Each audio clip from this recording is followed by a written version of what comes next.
신앙생활 하는 것 가장 중요한 것은 바로 구원받는 것이 우리에게 가장 필요한 거예요. 그것이 우리의 목적입니다. 예수를 믿음으로 인해 우리에게 구원이라는 선물이 주어진다는 것을 이것을 깨닫고 우리가 교회를 다니는 거예요. 교회 공동체가 커지든지 작든지 교회 건물이 낡았든지 건물이 새거든지 상관이 없습니다. 우리 안에 우리가 예수 안에 새로운 삶을 선택하는 것, 바로 영원한 생명의 길로 나아간다는 거예요. 여러분, 교인이 많다고 해서 내게 유익이 뭐가 있을까요? 아무것도 없을지라도 내가 뭔가 손해보는 건가요? 가장 중요한 것, 이것이 중요한 것을 우리는 잊어버리고 덜 중요한 것을 중요한 거라고 여기며 사는 많은 이들이 있습니다. 우리 자신이 영원한 생명을 소유하는 것이 바로 가장 삶에 중요한 겁니다. 여러분, 구원은 어떻게 받는 거예요? 많은 분들이 구원받는 것은 죽어서 구원을 받는다고 생각을 하니까 봐요.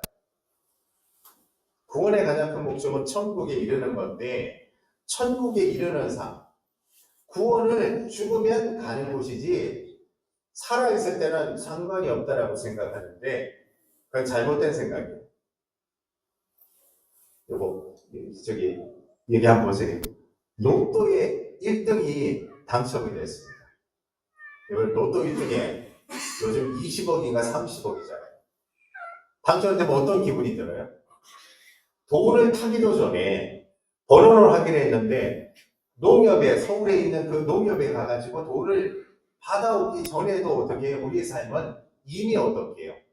로또 걸린 기쁨에 환장하지, 그렇죠? 왼수 같은 사람들이 어떻게 해요? 세상에 다 어떻게 해요? 왼수 같은 사람들 다 이뻐 보이고 오만 사람이 다 이뻐 보여요. 그리고 사는 이 하루하루 숨 쉬는 게 있잖아요. 숨 쉬는 게 기쁘고 행복한 거예요.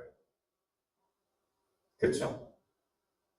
예수 믿고 구원받은 사람은 천국에 이르지 않아도 이미 어떻게 구원받은 그 기쁨과 감사함으로 이 땅에 살아가는 동안 행복합니다. 그래서 어떻게 해요? 우리는 구원받은 확신이 있는 그 순간 이미 천국의 소망을 갖고 이 땅을 살아가게 되는 거예요. 그겁니다. 근데 구원받지 못한 사람은 죽으면 갈 곳이지 하고 생각하고 그냥 아무렇지도 않게 그냥 근심, 걱정, 괴로움, 고난, 환난 속에서 살게 돼요. 여러분, 우리는요 이미 로또 맞은 사람, 구원의 확신을 갖고 있어요. 그래서 살아서도 천국이요, 죽어서도 천국인 인생을 살아가는 거예요. 진정한 신앙이 뭔가 우리는 알아야 됩니다. 예수가 십자가에 죽은 사건은 바로 나의 죄를 대신해서 죽은 사건이라는 사실을 믿게 되는 거예요. 도저히 안 믿어지지만 이것을 믿음으로 인해서 우리는 구원을 받게 된다고 성경은 말씀하고 있습니다. 그런데 구원의 확신, 기쁨으로 살고는 있지만 구원받은 확신을 받자마자 우리는 바로 천국에 가는 건 아니죠. 죽음에 이르는 건 아니에요. 어떤 분은 10년, 어떤 분은 20년, 30년 이 땅에 살다가 죽음에 이르게 됩니다. 그러면 이 땅을 사는 우리들은 이 땅을 사는 동안 어떻게 살아야 되는지를 오늘 여러분과 나누길 원해요. 죽게 되면 구원받은 영원한 생명을 소유한 확신이 있는 가운데서는 천국에 가요. 그렇지만 이 땅을 사는 동안 우리가 남은 여생 가운데서 인생 가운데 어떻게 살아야 됩니까? 그것이 오늘 신앙생활의 기본적인 것, 그것을 나누고자 합니다. 첫 번째는요, 말씀을 읽어야 됩니다. 시편 119편 105절의 말씀이 있습니다. 함께 읽겠습니다. 시작! 주의 말씀은 내 발의 등이요 자, 내 발의 등이라는 말은 뭐냐면 가까운 것, 내 발등 위에 내 발, 우리 신체의 일부 중에 다리가 있는데 그 밑에 발이 있어요. 그 발의 등이라고 했습니다. 이 말씀은요, 어떻게 해요? 가까운 앞길에 비추는 등불이라는 가까운 것. 이것은 어떻게 보냐면 지금 이 순간, 지금 현재 어떻게 행동해야 될지를 알려주는 지혜를 말해요. 이 말씀을 통해서 우리의 삶은 어떻게 선택해야 되는지를 알려주고 있다는 겁니다.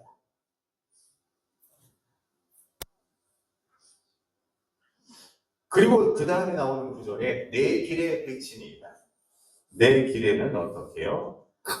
내 길의 빛은 먼 길을 비추는 빛을 말합니다.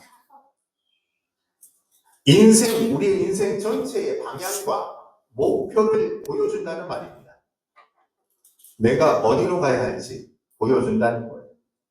그러니까 말씀을 통해서 지금 현재에도 내 미래에도 모든 것을 이 말씀을 통해서 어떻게 주의 말씀은 비춰주는 빛이라는 어떻게 가야 될지를 알 수 있다. 그래서 우리는 어떻게 해요? 신앙생활의 기본 첫 번째가 바로 말씀을 읽어야 돼요. 두 번째는 기도입니다. 기도는 하나님과 인격적인 대화입니다. 여러분 기도를 하게 되면 이렇게 교회에 앉아서 기도를 하게 되면 마음이 정리가 돼요. 그리고 어떻게 해요? 고요한 중에 하나님의 뜻을 분별하게 돼요. 아, 이것은 내 욕심에서 하는 거구나. 이거는 하나님께서 내게 말씀해 주시는 것이다. 라는 것을 깨닫게 된다. 분별할 수 있게 돼요. 데살로니가서 5장 17절에 이렇게 나와 있습니다. 뭐라고 해서 오늘 본문에 시작! 쉬지 말고 기도하라. 기도를 어떻게 해요? 쉬지 말고 하래요. 그러면 우리가 이 글자 그대로 이해하면 밥도 안 먹고 일도 안 하고 화장실도 안 가고 여기 앉아서 막 입으로 기도하라는 건가? 그 뜻이 아닙니다. 끊임없이 말을 하면서 기도하라는 뜻이 아니고 하나님을 향한 생각을 멈추지 말라는 거예요. 일하면서도 하나님, 내가 지금 일하고 있습니다. 하나님, 하나님에 대한 생각을 멈추지 않고 힘들 때에도 하나님 너무너무 힘듭니다. 에이, 나는 이것밖에 못하네. 내가 원망하고 불평을 내뱉는 게 아니라 그 순간에도 하나님을 생각하며 하나님, 내가 너무 힘듭니다. 이것을 극복하게 해주세요. 이렇게 기도하는 거예요. 감사할 때도 하나님, 이 모든 것을 하나님께서 허락해 주셨습니다. 여기까지 인도하여 주신 하나님 감사합니다. 고백하며 쉬실 때대로 늘 주님을 기억하는 삶. 주님을 향한 그 모습이 바로 쉬지 말고 기도하는 모습. 이것을 우리가 해야 하는 것이 신앙생활의 기본. 세 번째는요, 예배에 참여해야 됩니다. 우리 이렇게 생각해요. 아, 그러면 주일 예배만 참여하면 되겠네? 그 뜻이 아니에요. 주일 예배뿐만 아니라 일상생활에서도 예배자의 마음으로 살아가라는 겁니다. 예배자의 마음을 가지고 늘 삶이 예배인 것을 믿고 나가는 거예요. 요한복음 4장 24절에 함께 읽겠습니다. 시작!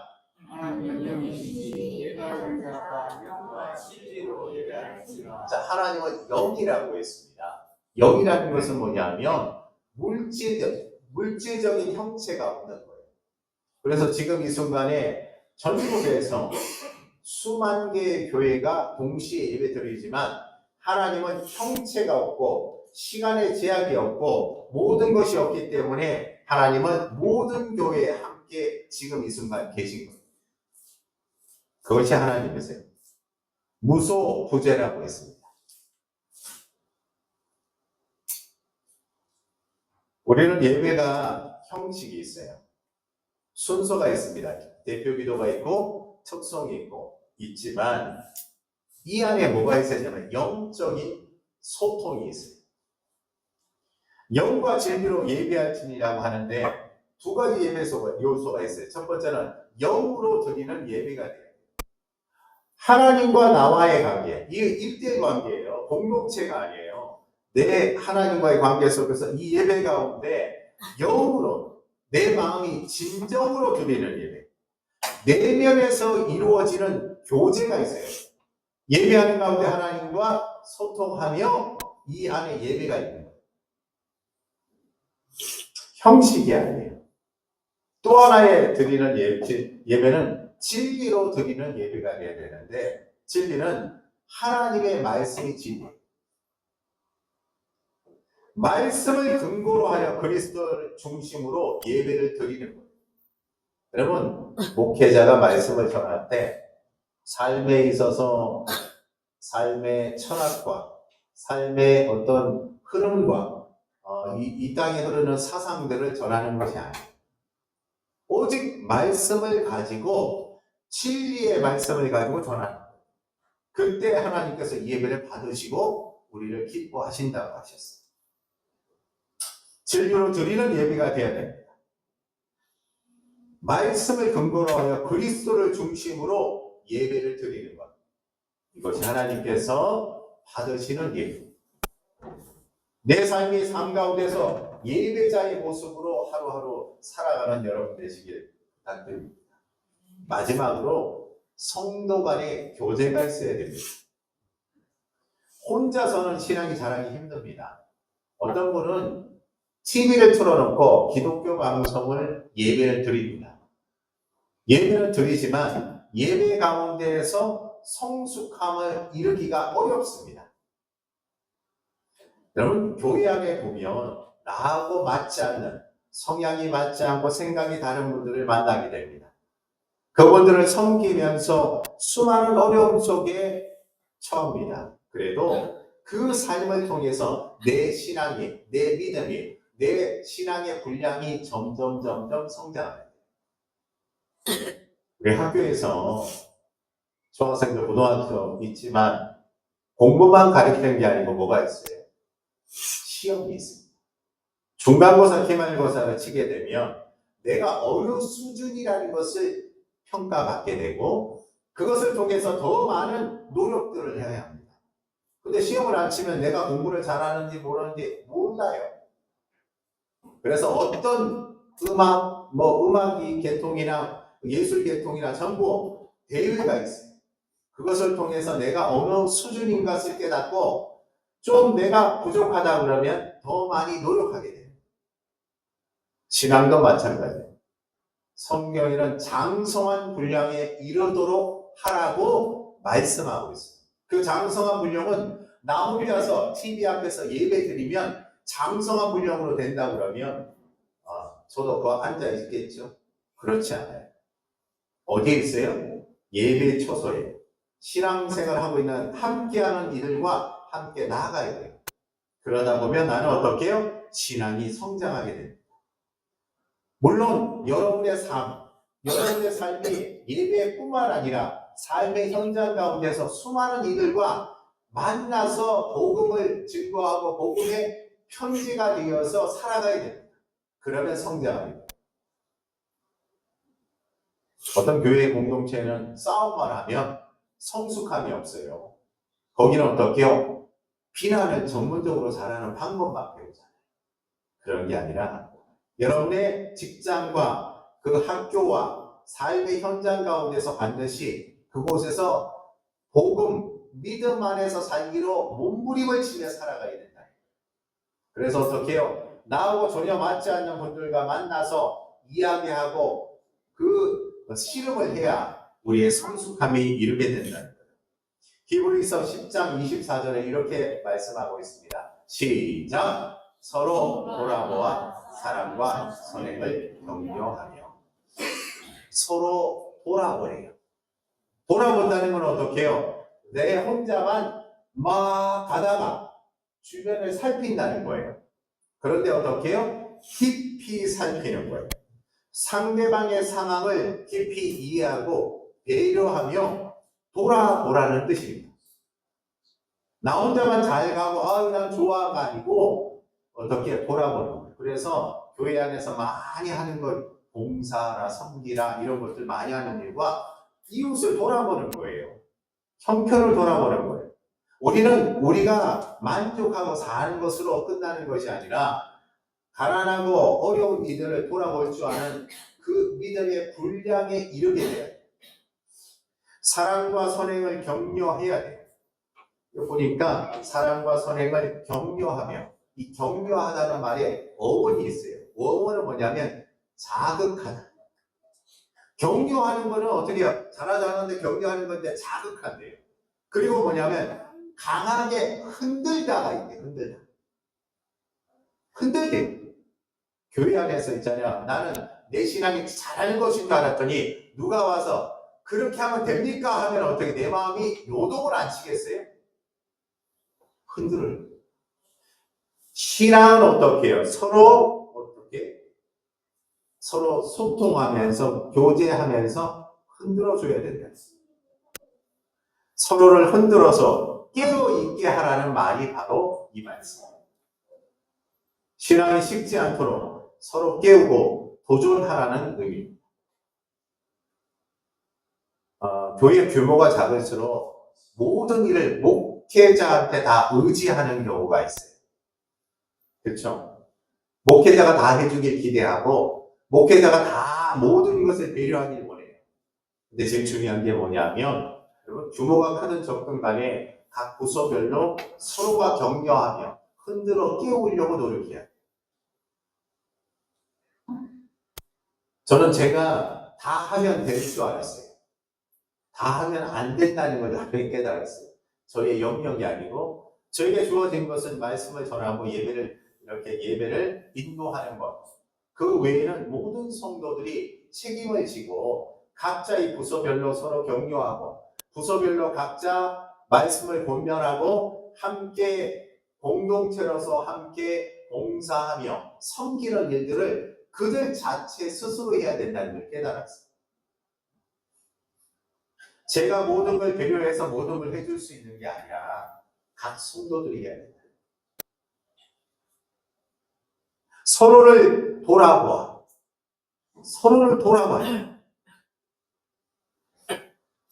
목회자가 성도만을 돌아보는 것이 아니라 서로를 돌아보는. 그렇게 해준다면 우리의 믿음은 장성한 분량에 이르게 됩니다. 우리는 예수를 믿고 나면 구원의 확신을 경험하게 돼요.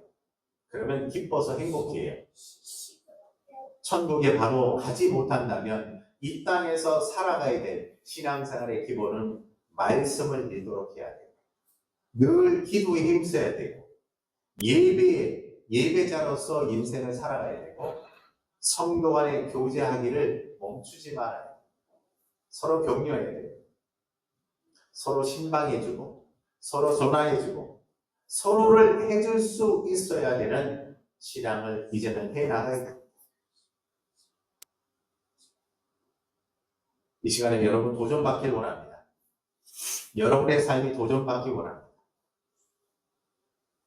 우리는 초동교회가 작다고 생각해서 모든 것이 안 된다고만 생각하는 그 모든 것에서 벗어났으면 좋겠어요. 저는 여러분이 보시는 것처럼 규모가 작든 크든 간에 몸부림치며 살려고 합니다.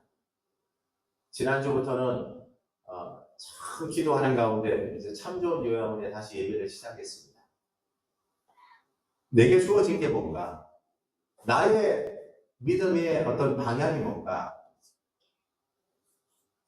그래서 몸부림치려고 합니다.